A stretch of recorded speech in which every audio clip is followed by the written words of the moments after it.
Hey guys, welcome to Boxing Squad for boxing news and views from around the internet. The WBC mandatory challenger Dominic Breazeale has knocked out Carlos Negron in New York, wrecking the Puerto Rican in the 9th round with a massive looping right hand. Absolutely had Negron all over the place. It was waved off, and immediately after the fight, Breazeale went over to the side of the ring, Deontay Wilder in the audience. He's calling him out, waving at Deontay Wilder, and Wilder stands up and mouths something to the effect of, "I'm here, I'm ready," something like that. Whether Breazeale gets that fight, well, that's another story. Anthony Joshua is looking to target Deontay Wilder, and Wilder and Tyson Fury, they may rematch. There's a lot of permutations within the heavyweight division right now. Dominic Breazeale, as the WBC mandatory challenger, is waiting. We'll get to his situation a little later on. But to the fight, Dominic Breazeale, he was actually getting tagged and eating a lot of shots in this fight. He'd been out of the ring for a year, and it showed. He was certainly rusty. It was a very cautious opening to the fight, both guys feeling each other out. Breazeale, the aggressor, coming forward. A few shots landed. Round 2, Negron started strong. He landed a few good combinations, and everything that he was throwing was almost landing. There was a stat, something like 11 of 19 jabs, and he'd landed 46% of his punches in total, something like that. Basically, he was tagging Breazeale at will. Breazeale, no defense. He was just looking for a big shot, trying to hurt Carlos Negron, not really having much success. In round 3, Breazeale continues to look for Negron, not using his jab, telegraphing the right hand. It allows Negron to have some success. He's landing some nice combinations. He's putting it on Breazeale, but midway through the round, Breazeale actually clips him with something solid. It hurts him, backs him up. A small cut is opened up over the left eye. But then Negron sort of rallies, finishes strong, and Breazeale certainly is looking a bit winded here. Negron is working him to the body, having a lot of success, and there's a bit of a fracas after the bell because Negron punches Breazeale after the bell, and then Breazeale responds well after the bell, tries to get a cheap pot shot in. There's a bit of feeling in here, the referee's not having it at all. Round 4, Negron, he's working that jab successfully, hitting Breazeale to the body as well, landing a big left, and Breazeale is just walking onto shots here. He just can't seem to not get hit.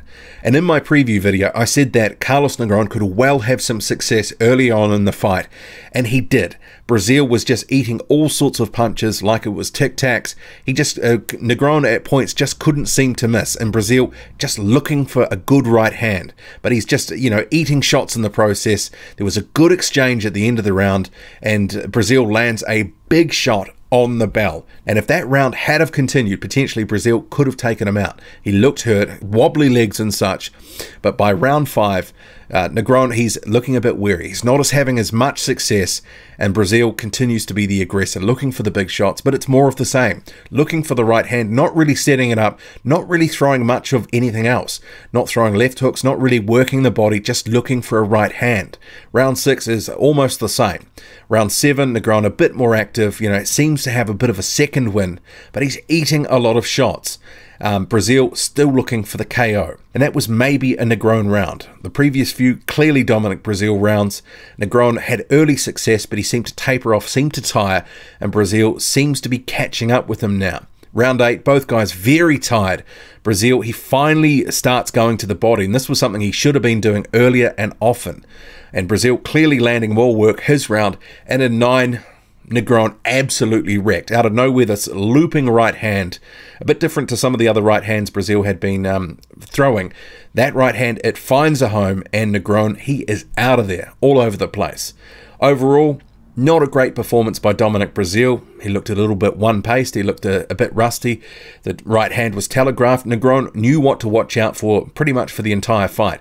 Wasn't working the jab. There was no defense to speak of for large portions of that fight. So in that regard, it was a bit of a disappointing effort. But Breazeale is kind of one of these guys. We saw against Izuagono in other fights. He will eat a lot of shots to get away his own work. And sometimes he just can't defend himself. Anthony Joshua peppered him. Izuagono peppered him. Amir Mansour was also peppering him, but Breazeale came through and found a way.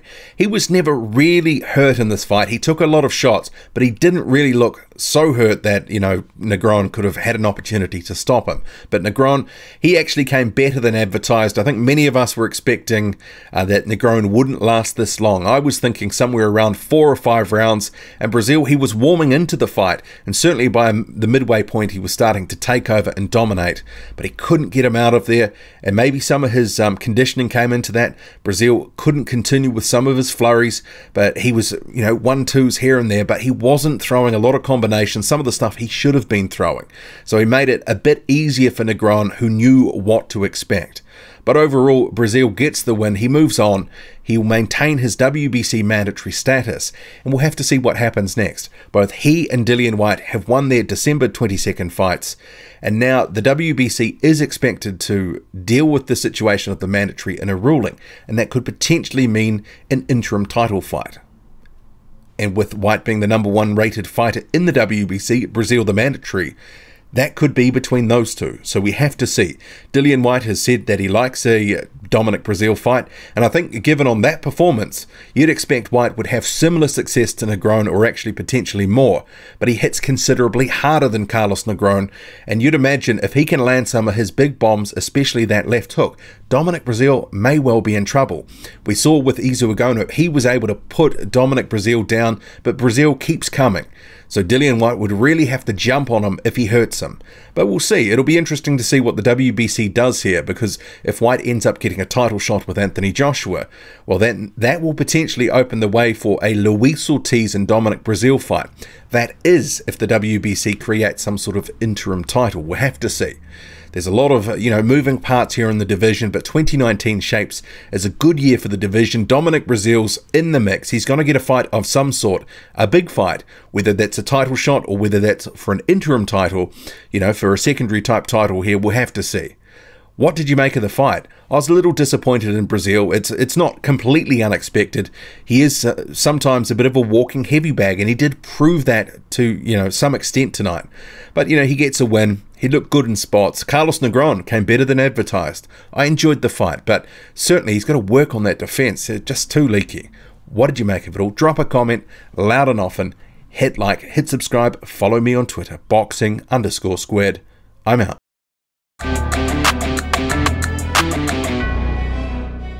If you want even more boxing content, come and join me on Patreon.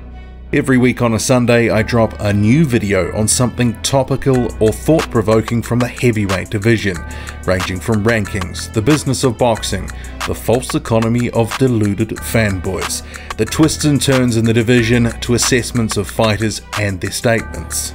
I hope to see you there, and for more information go to patreon.com/boxing squared. The address is on screen now.